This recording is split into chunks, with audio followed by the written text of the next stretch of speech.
Son tantas cosas bonitas que tiene nuestro país. Lástima que existan casos que no quiero recordar.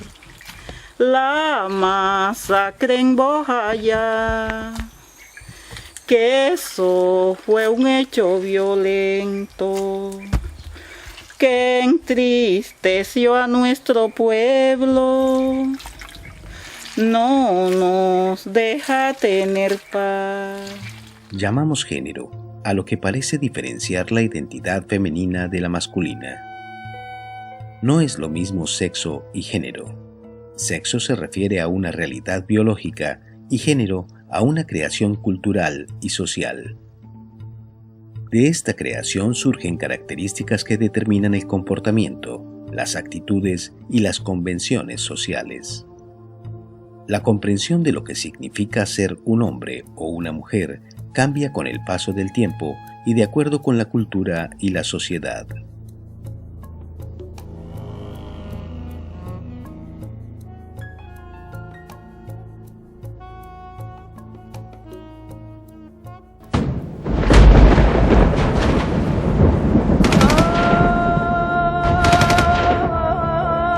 Lo torturaron y lo mataron. Quedamos sin familia en la zona. 6.000 niños huérfanos.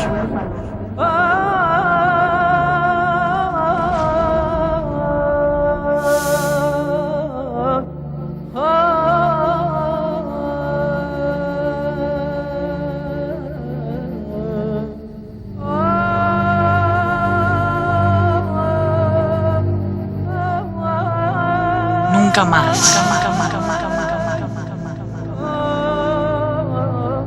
La violencia de género es todo comportamiento que causa presión sobre alguna persona por su género. Se ejerce con el fin de intimidar, humillar, subordinar y decidir sobre su sexualidad y su integridad personal. Generalmente se asocia a algún tipo de agresión que se da a través de amenazas, ofensas, lesiones físicas, abusos y la obligación de realizar trabajos forzados. Por tal razón, la violencia en el marco del conflicto armado es similar a la violencia que se puede presentar en cualquier espacio de la vida cotidiana, pero en el conflicto se da como una herramienta de guerra y de intimidación. Para las mujeres el significado de ser mujer es en una sociedad patriarcal, se ha establecido desde su condición de subordinación, desde su condición de discriminación, y significa superar esa discriminación y llegar a la ciudadanía plena. Para los hombres ha significado disfrutar de una sociedad que ha estado construida y trabajada desde ese pensamiento masculino y desde un pensamiento de la lógica del poder de la fuerza y del poder de las ideas predominantemente masculinas. Entonces, ser hombre y ser mujer en una sociedad constituida desde dos ejes fundamentales, el patriarcalismo y el capitalismo, significa para las mujeres superar la discriminación y para los hombres entender la discriminación para no seguirla perpetuando.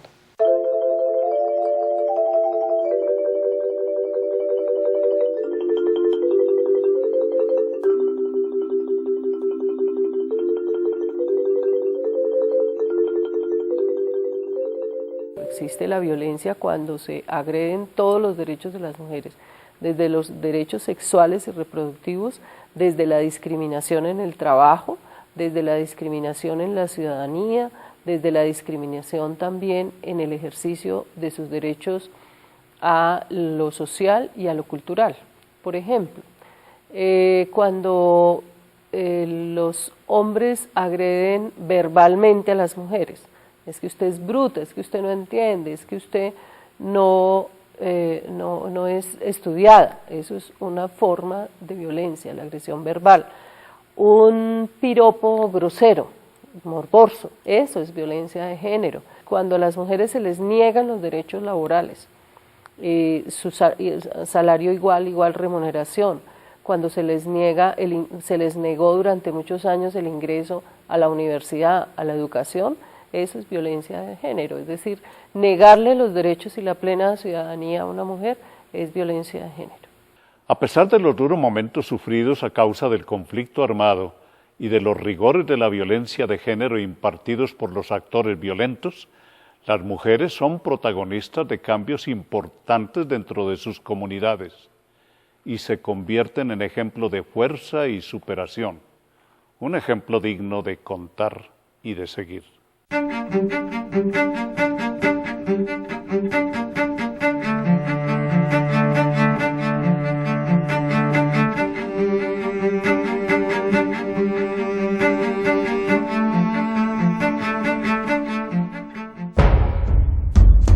El 14 de diciembre de 1988 es una fecha que nunca se borrará de la cabeza de María Zavala.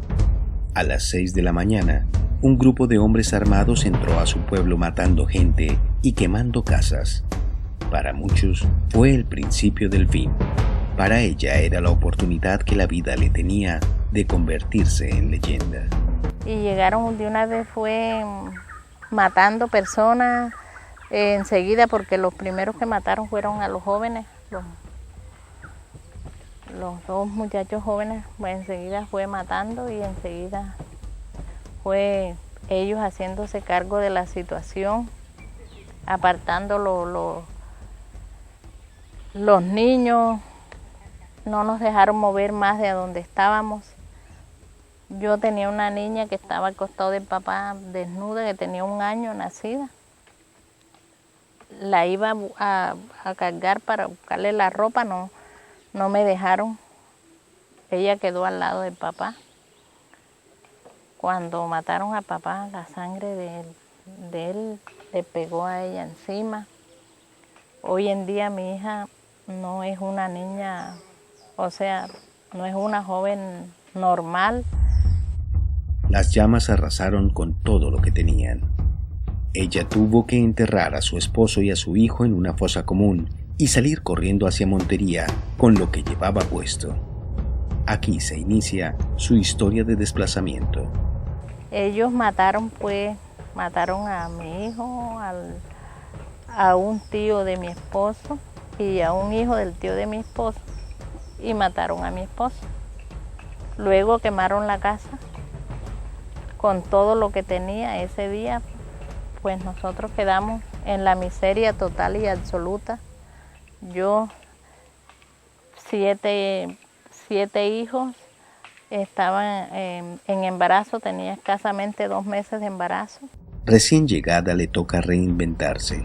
Se instaló en una casa de palma en la que llovía más adentro que afuera y era preferible estar de pie porque el piso era de tierra.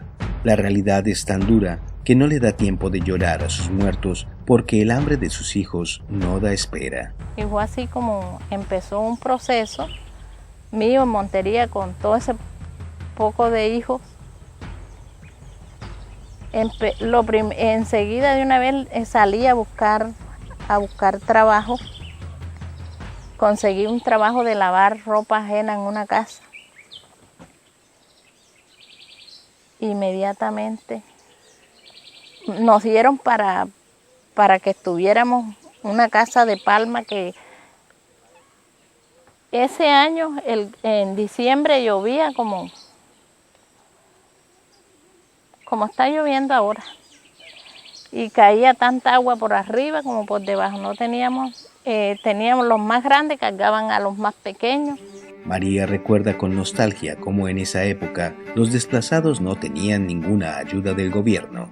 Por eso, a pesar de las dificultades, su casa siempre estuvo llena de gente que estaba sufriendo lo que ella sufrió. A pesar de todo, la ilusión y la alegría no se iban. Todos los días sentía que estaba viva y decía, bueno, si yo quedé viva fue para algo. Por algo sería que quedé viva. Para una mujer campesina desplazada que nunca ha ido a un plantel educativo, es más duro el desplazamiento que cuando es de pronto una mujer que haya tenido la oportunidad de estudio en la vida. Bueno, En ese caso yo no la tuve.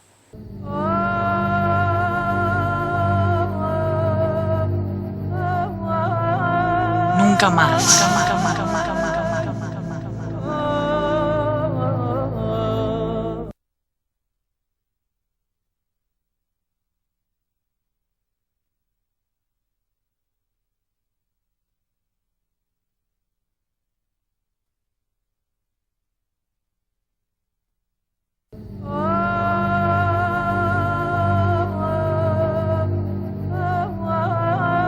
Nunca más.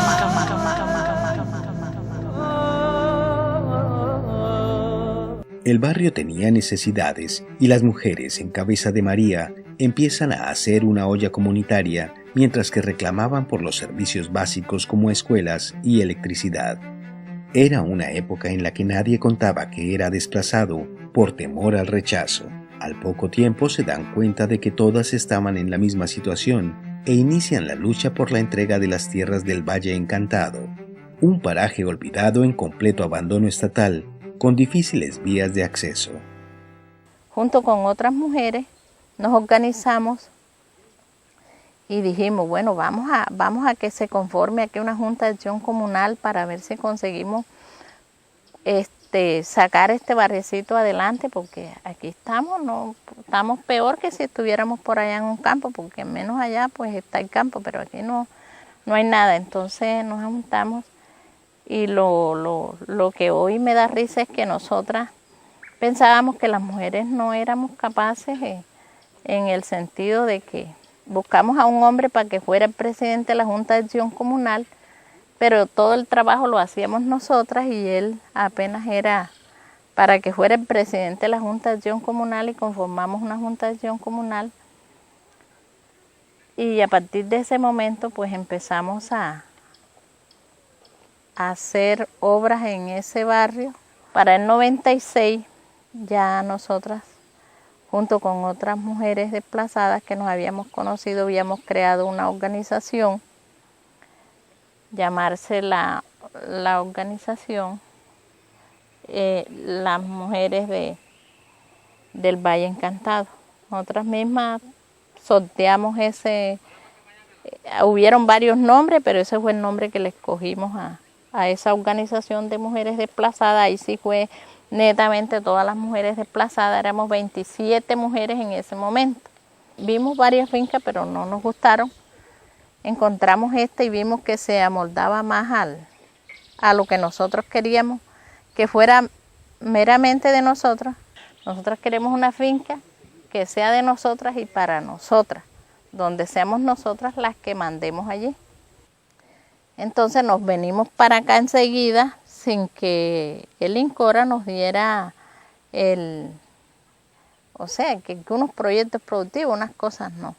Entonces nosotras nos vinimos, conseguimos con una organización a través de Prodesal para hacer una comida diaria, una olla comunitaria, y eso lo conseguimos y nos vinimos hacia allá, la parte de allá adelante. De pronto Esther les dice, ahí había una casa y entonces ahí con carpas y eso nos mudamos todas para ahí.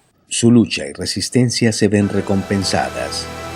Gracias a su tenacidad, liderazgo y persistencia, gana el premio Mujer CAFAM en el 2004, por el cual recibe un dinero que es destinado como abono del pago de la deuda adquirida con el INCORA de los terrenos del Valle Encantado. En el 2005, es nominada al Premio Nobel de la Paz. Eligió como ganadora del 16º Premio CAFAM a Mujer a María Eugenia Zavala Vida de Polo, postulada como Mujer CAFAM del departamento de Córdoba. Creo, y es posible, perdón, sí, pero lo que no es posible es el olvido, porque a mí no se me va a olvidar lo que yo viví. Creo que se me olvide cuando ya no tenga conciencia, cuando ya esté muerta.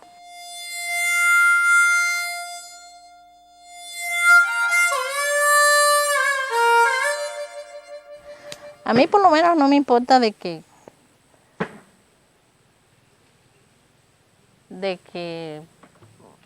me maten, ¿no? Hablando así. A mí eso no me importaría si con eso se fuera a solucionar las cosas.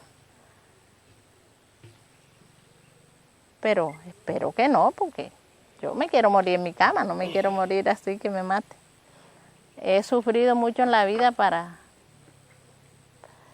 eso, pero antes de que me maten a un hijo, mejor que me maten a mí.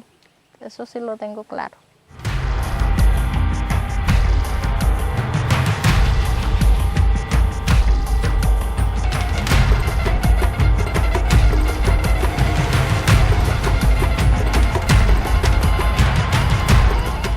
Generalmente en la opinión piensa que la violación sexual y la guerra son concomitantes, es decir, si hay guerra y hombres armados tienen que violar. Y gracias a estudios que se han hecho en Colombia y en otros países se ha empezado a poner en evidencia que no es así. Hay conflictos donde la violación es muy poco prevalente, hay muy pocas violaciones durante el conflicto. Hay conflictos donde un actor armado viola muchísimo y el otro no, porque intervienen muchos factores históricamente construidos, intervienen factores culturales. Y en Colombia lo que estamos descubriendo es que la violación se relaciona sobre todo, por lo menos en el Caribe y en particular en el Magdalena, con un actor que son los paramilitares.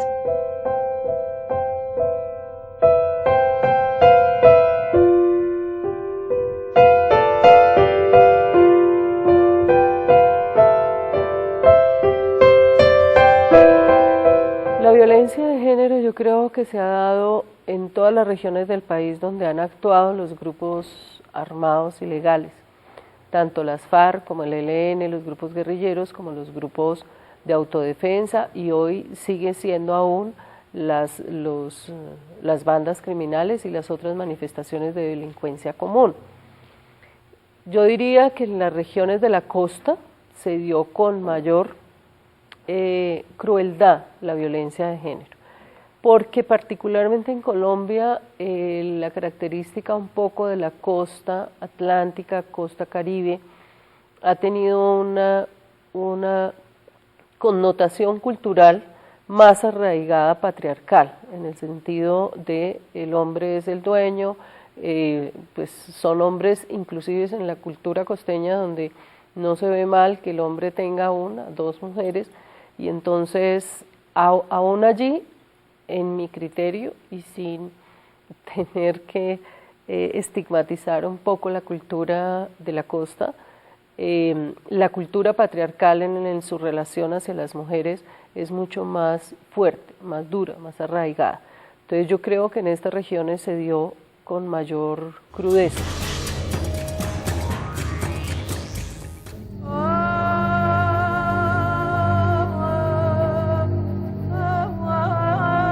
Nunca más.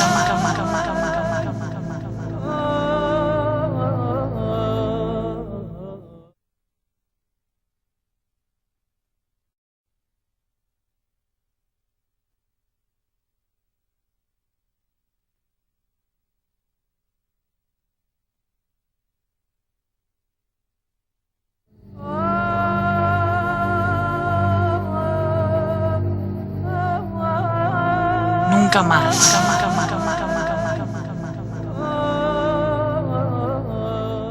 Empieza a verse violaciones para castigar a la mujer transgresora, como lo vimos en Montes de María. Estos son mujeres, aquí hay algo muy importante, porque a veces se dice, no, es que las mujeres están inventando las violaciones porque les da acceso a la reparación.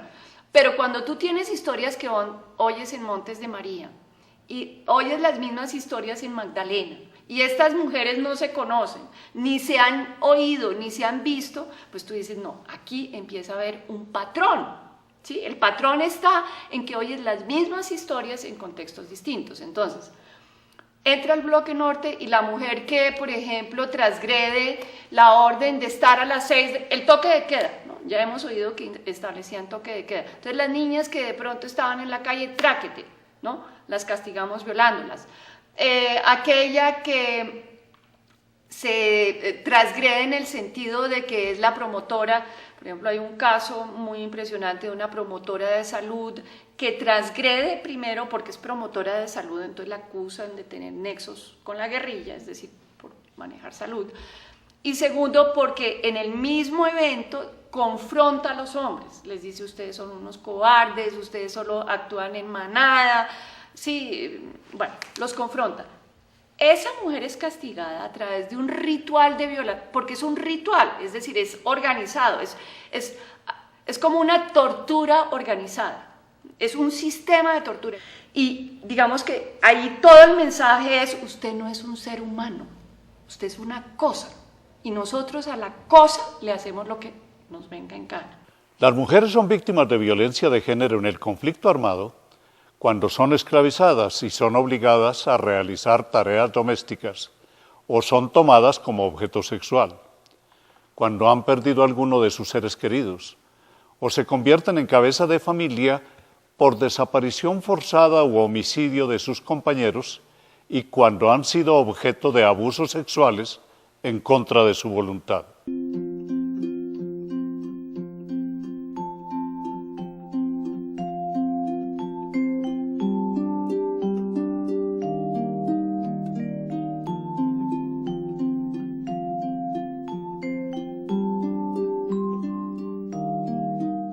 Esta es una historia de amor en medio de la violencia bipartidista que se vivía en los años 60.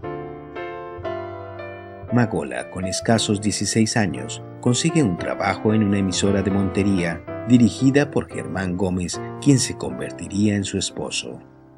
Su mamá se da cuenta del flechazo y se la lleva para una finca de la cual se vuela con el pretexto de un dolor de muela. Desde ese día, nunca más volvió a su casa materna.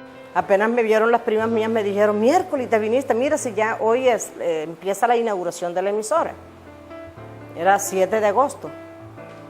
Yo llegué en la mañana, me arreglé ya en la tarde porque la presentación era en el Teatro Avenida.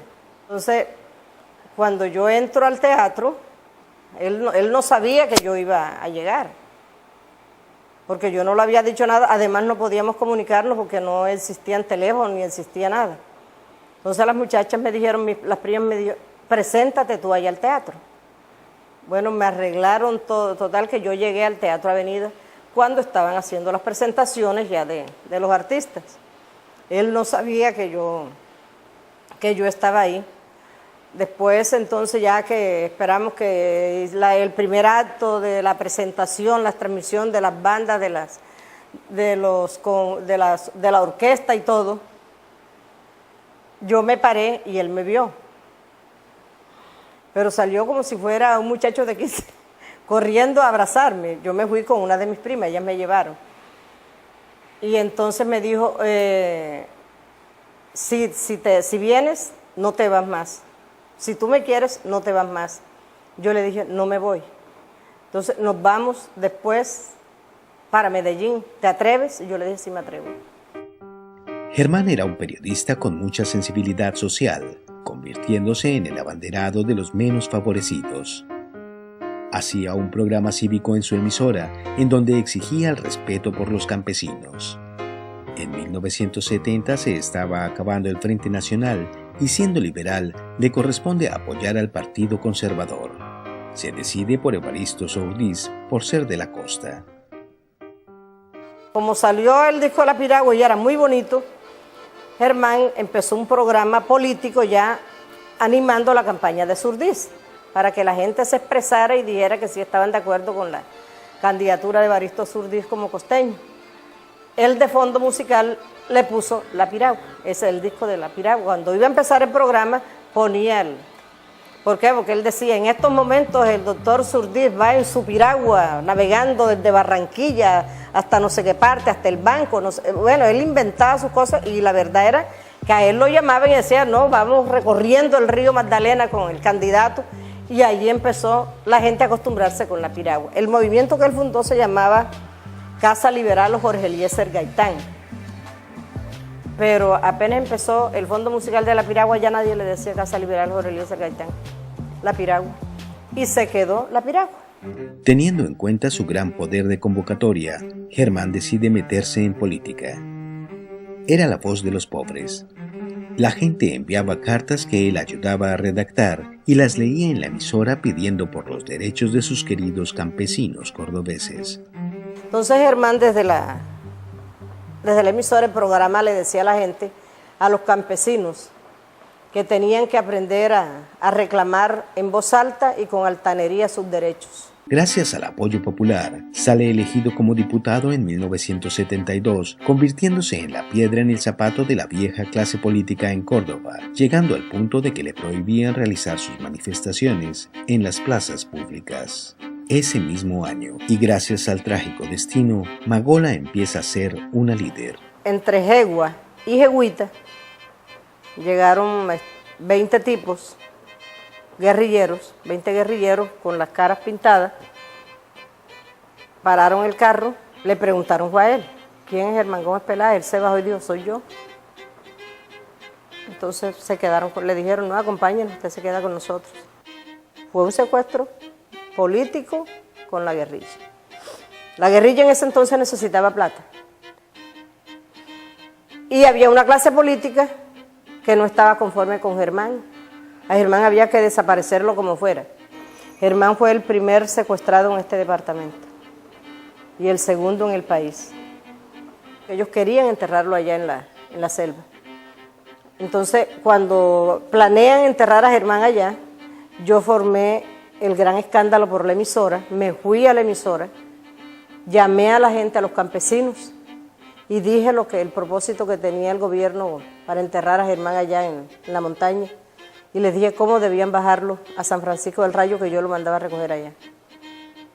Y así lo hicieron. Yo me monté así como estaba embarazada a una tumba, la tumba de Germán. Cogí una bandera y le dije a la gente que si ellos me iban a seguir, que si me iban a seguir para tomar las banderas de Germán, para vengar la muerte de Germán. Entonces ahí sí les dije yo, la vamos a vengar sin sangre, pero vamos a vengarla en las urnas. Después de la muerte de su amado Germán, Magola lo sustituye en la Cámara de Diputados con una votación avasalladora de 40,000 votos. Desde ese día, su compromiso fue incondicional con los campesinos. Yo fui la primera en llegar al Congreso como principal, al Congreso de la República, por el departamento de Córdoba. Y fue difícil, porque aquí a las mujeres no se les tenía en cuenta para nada. A mí me tocó sola, con muy pocas, pero ahora hay una cantidad de mujeres que ellas solas están logrando llegar a esas posiciones donde ellas quieren.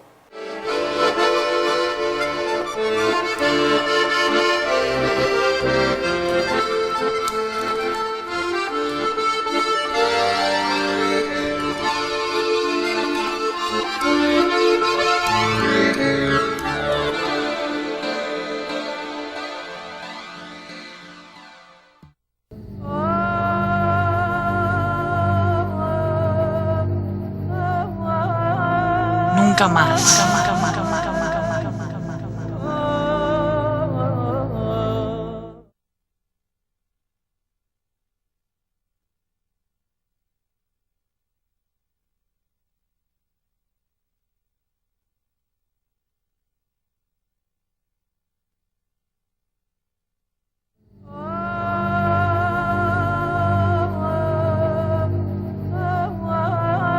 Nunca más.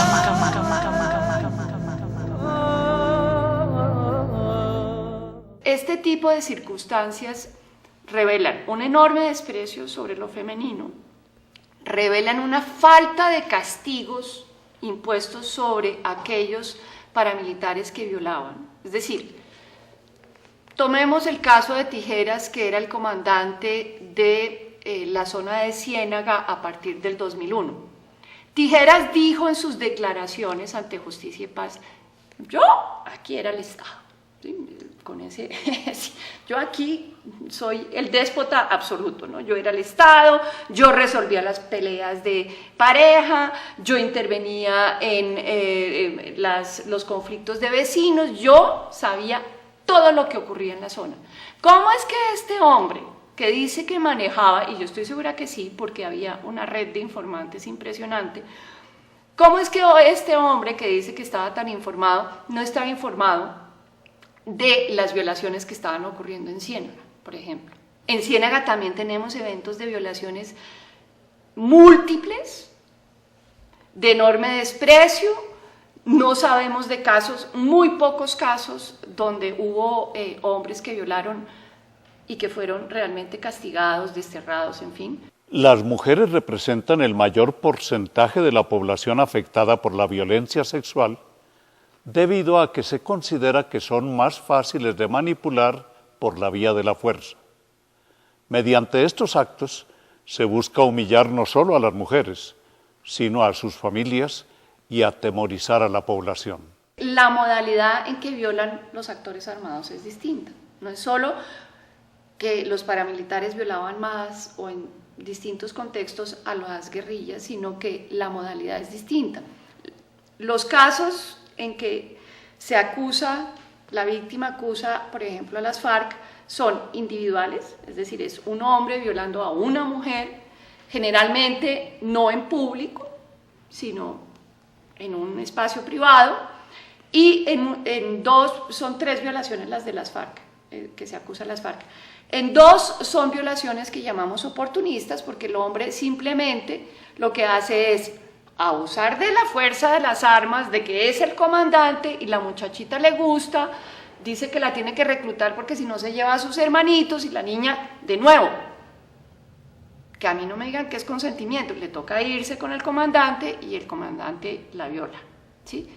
Distinto a cómo violan los paramilitares. Son violaciones múltiples en la mayoría de los casos, son violaciones anales y vaginales, donde hay un enorme desprecio de la mujer, es decir, lo que les van diciendo a estas pobres mujeres es de un enorme desprecio de la feminidad, y en general en contextos donde básicamente son contextos estratégicos.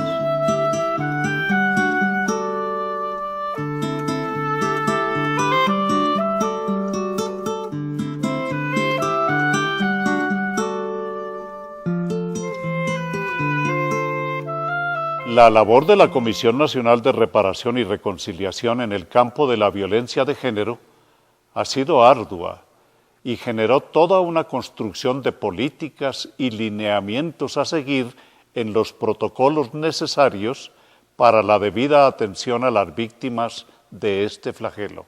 El área de género y poblaciones específicas ha tenido trabajos muy fortalecidos con mujeres en distintas zonas del país, muchos de ellos a través de sus sedes regionales. Uno de los departamentos que más ha trabajado el tema de género y el tema de derechos de las mujeres y mujer y conflicto armado ha sido el departamento de Nariño. Adicionalmente, es importante resaltar el trabajo que la comisión y que el área también realizó con el acompañamiento de la sede regional Sucre y la sede regional del departamento de Bolívar en temas de empoderamiento y fortalecimiento de mujeres líderes en la región, trabajando muy especialmente la zona de los Montes de María, y eso también abrió el escenario para poder actualizar todo lo que existía en temas de violencia sexual y violencias basadas en género, en un marco mucho más amplio. En ese sentido, se recopiló toda esta nueva información técnica, legislativa, jurisprudencial, académica que existía, y se reformuló cómo atender el tema de violencia sexual dentro de la Comisión Nacional de Reparación y Reconciliación. El manual es un manual para orientar y para documentar casos de violencia de género, con un énfasis muy grande en violencia sexual en el marco del conflicto armado, cómo tratar a una víctima en términos de dignidad, cómo respetar sus derechos, cómo no revictimizarlas. En términos de una ruta de atención, actualizar las rutas de atención que existían sobre atención a víctimas de violencia sexual. Y finalmente, la intención de dejar un insumo para la nueva institucionalidad que va a atender a las mujeres que lleguen con la implementación de la ley de víctimas, para que puedan tener como unos mínimos básicos o principios básicos de atención a mujeres y atención a mujeres que han sido víctimas de violencia sexual en el marco del conflicto armado.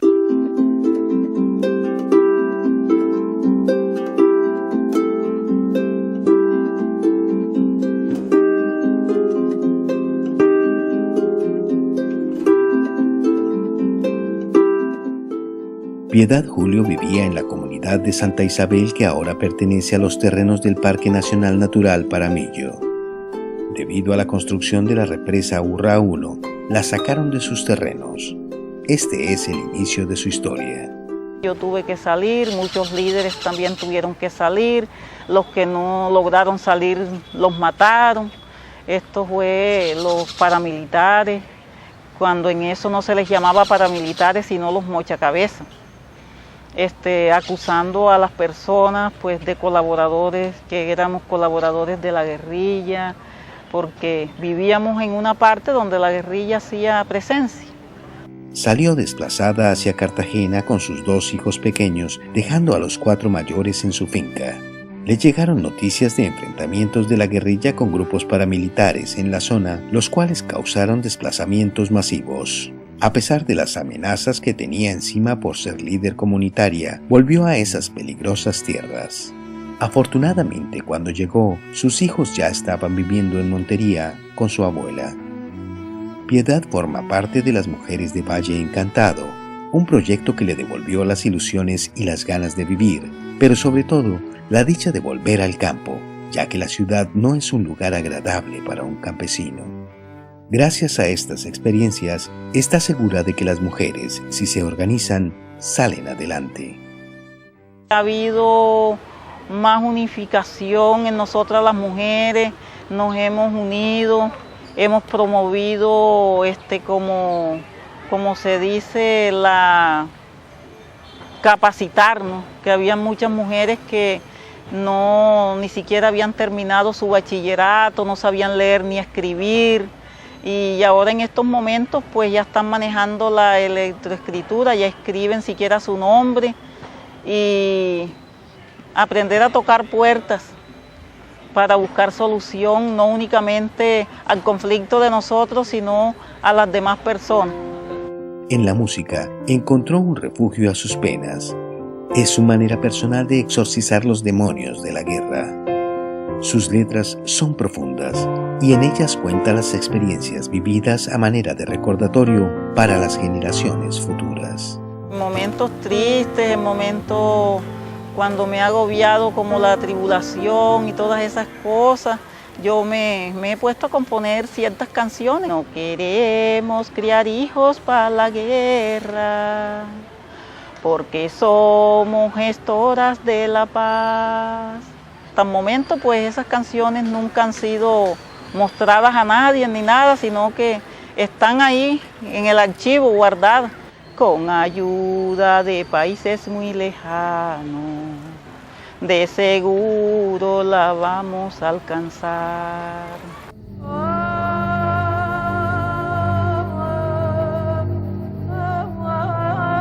Nunca más.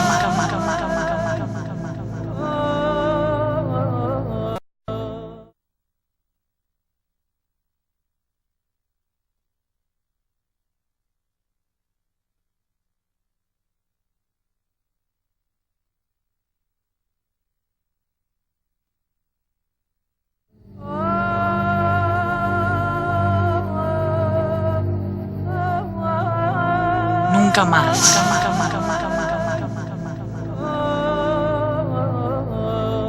Las estadísticas demuestran que en la mayoría de los casos, las mujeres víctimas de violencia de género no se acercan a denunciar estos hechos a las autoridades competentes por temor a ser rechazadas dentro de sus propias comunidades. El tema de la situación que tiene que asumir la mujer cuando es violada y tiene que asumir la reconstrucción de su vida en un entorno social, político y comunitario que es adverso. Generalmente las comunidades, las familias y culturalmente, y eso es justamente la violencia de género, la primera expresión hacia la mujer es hacerla sentir culpable. Es decir, no, pero usted para qué se pone ese vestido, pero es que usted por qué tenía ese novio, pero es que usted para qué iba para allá. Entonces, ante la agresión que sufren las mujeres, lo segundo que tienen que enfrentar también es ese rechazo y esa situación cultural que se genera en las comunidades y en las familias de que ellas de alguna manera son culpables de su propia victimización.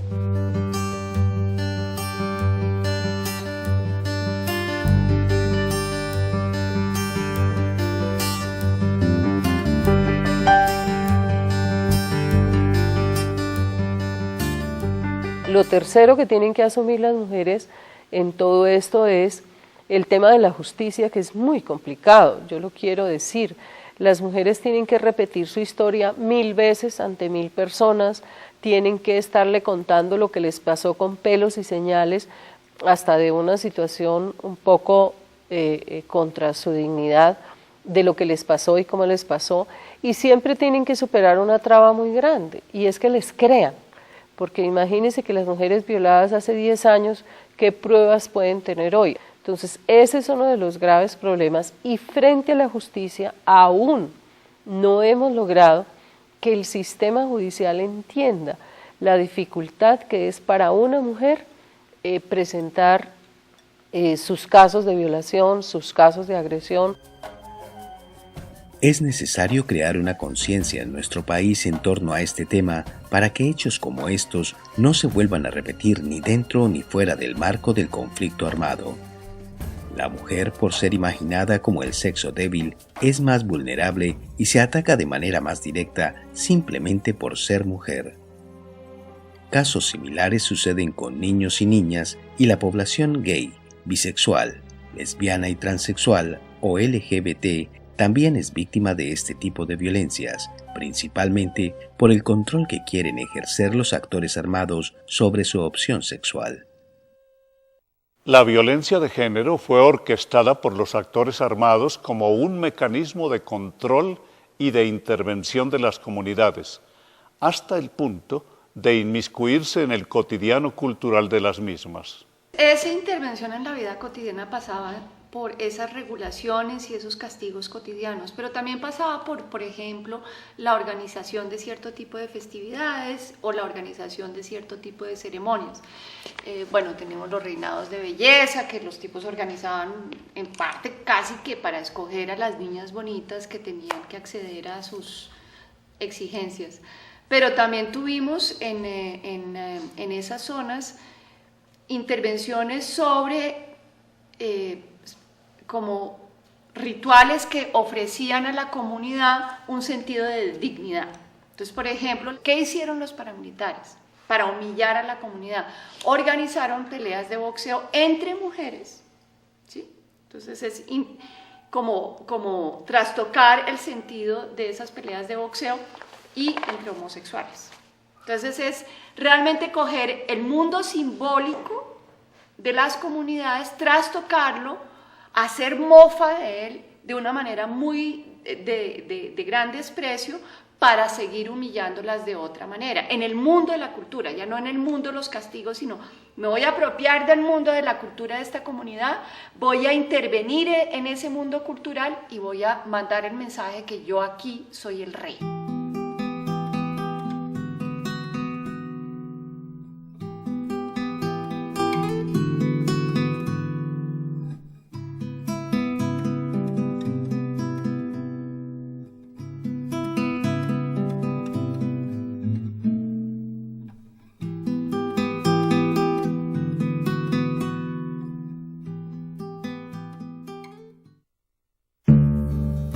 La violencia tocó a Esther desde antes de nacer. Estando en el vientre de su madre, la legendaria María Zavala quedó huérfana de su padre, Antonio Polo. El hombre del caballo, así lo reconoce gracias a la única foto que queda de él, la única que sobrevivió a las llamas de su casa ardiente. Esther hoy es estudiante de Derecho y una gran activista de los derechos humanos. Todas las atrocidades que la guerra en sí trae, todos esos componentes los sufrimos. O sea, somos los que nos hemos tenido que ver de frente con el conflicto, ver la cara y tomarnos el trago amargo. Gracias a lo que cuenta su mamá y a las experiencias vividas en Valle Encantado, se da cuenta de cómo las mujeres se empoderan de sus vidas, de las de sus hijos y de su entorno. Crean una resistencia para que los actores armados no penetren a su comunidad, salvaguardando lo más sagrado para ellas, su dignidad. En Valle Encantado mandan las mujeres. Recuerdo que una de las señoras que se llama Obeida Mejía, que tenía en esa época y tiene a su cargo 24 nietos, 10 hijos, y en esa casa eran más de 30 personas, más de 40 personas. y todos los muchachos tenían hambre. Y ella se paró y dijo, vea señor, nosotros conseguimos unas raciones con el PMA. Y la verdad es que nosotros no estamos necesitando esa comida por ahora.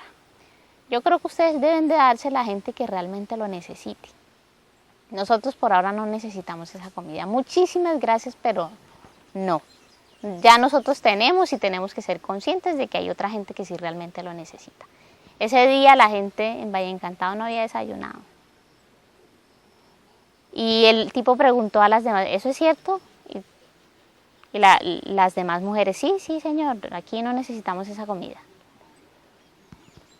Y dijeron, bueno, fíjense que ustedes son las únicas mujeres que, a pesar de que tienen, no pidieron más.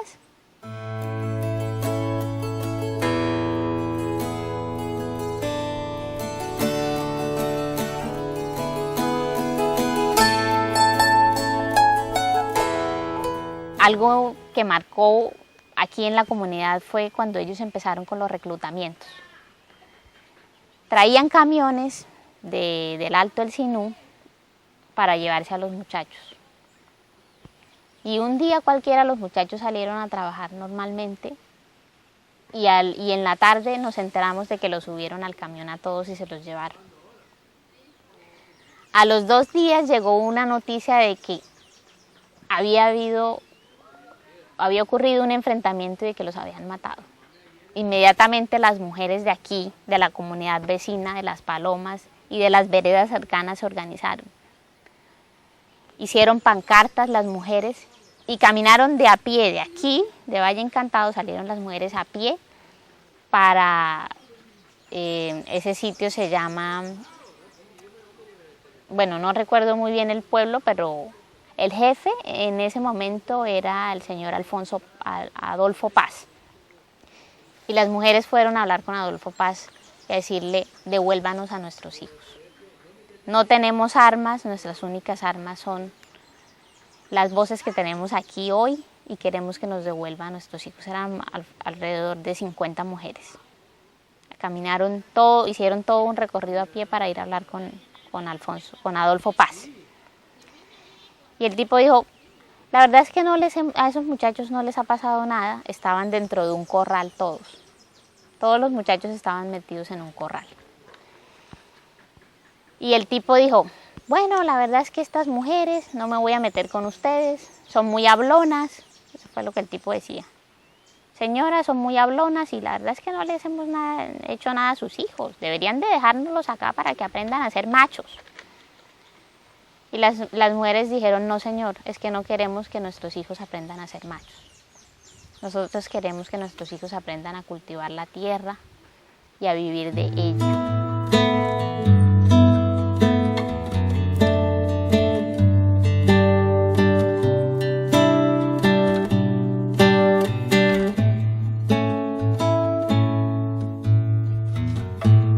Haberme gestado en un vientre como el de María Zavala.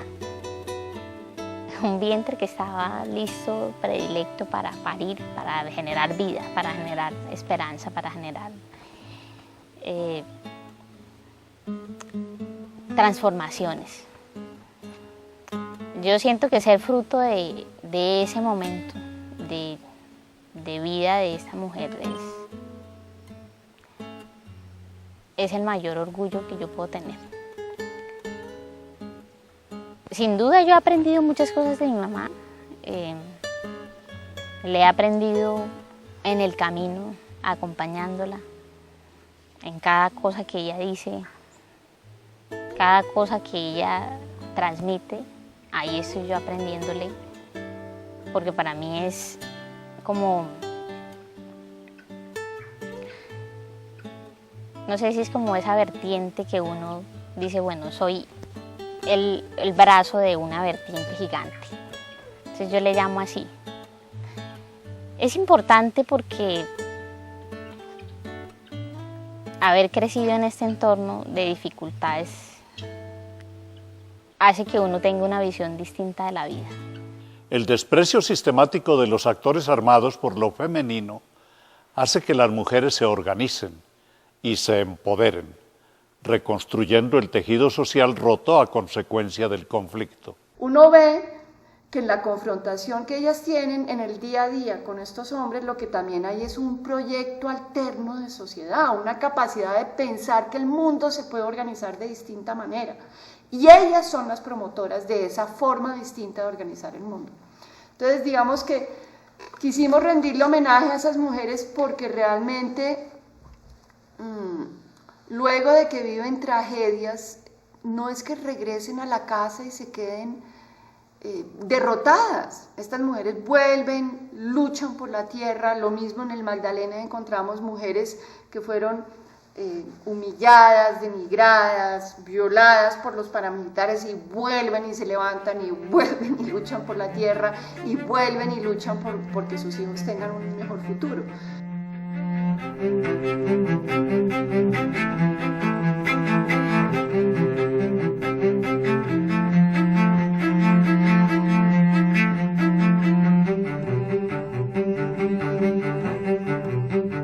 Las mujeres lo primero que hacen es resolver el tema de la sobrevivencia para ellas y todas las personas que en su entorno han quedado y que dependen de ella.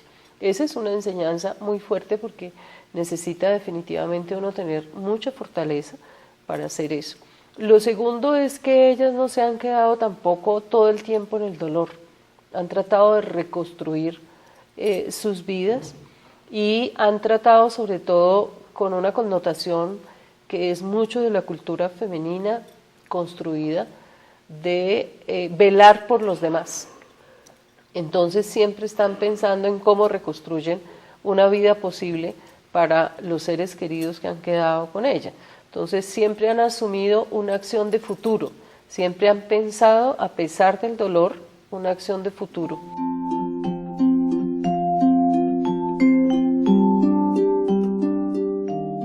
A ellas les doy mi más voz de aliento, de solidaridad, que conmigo lo tendrán, y que no desmayen. Las mujeres no pueden desmayar en estos momentos. Han pasado por muchas dificultades. Las nuevas mujeres se centren en el estudio y que le digan a sus hijos que cada día hay que vivir sin violencia y que lo que a nosotros nos pasó malo no se lo debemos hacer a los demás porque duele. Por muy grande que sean los conflictos y por muy grande que sean los problemas, siempre y cuando tengamos la vida, tenemos que continuarla y seguir luchándola y más que todo darle una protección a nuestros hijos y enseñarles de que la guerra no es la solución, de que las armas no son la solución. Resistencia y mucha fuerza porque necesitamos unirnos y necesitamos hacer una cadena y ojalá que esto se volviera general y que la sociedad aprendiera a hacer resistencia y aprendiera a entender cómo es que funciona esto, cómo es que funciona la vida de verdad. Hijo mío, no te vayas a la guerra, es peligroso, mira, te pueden matar.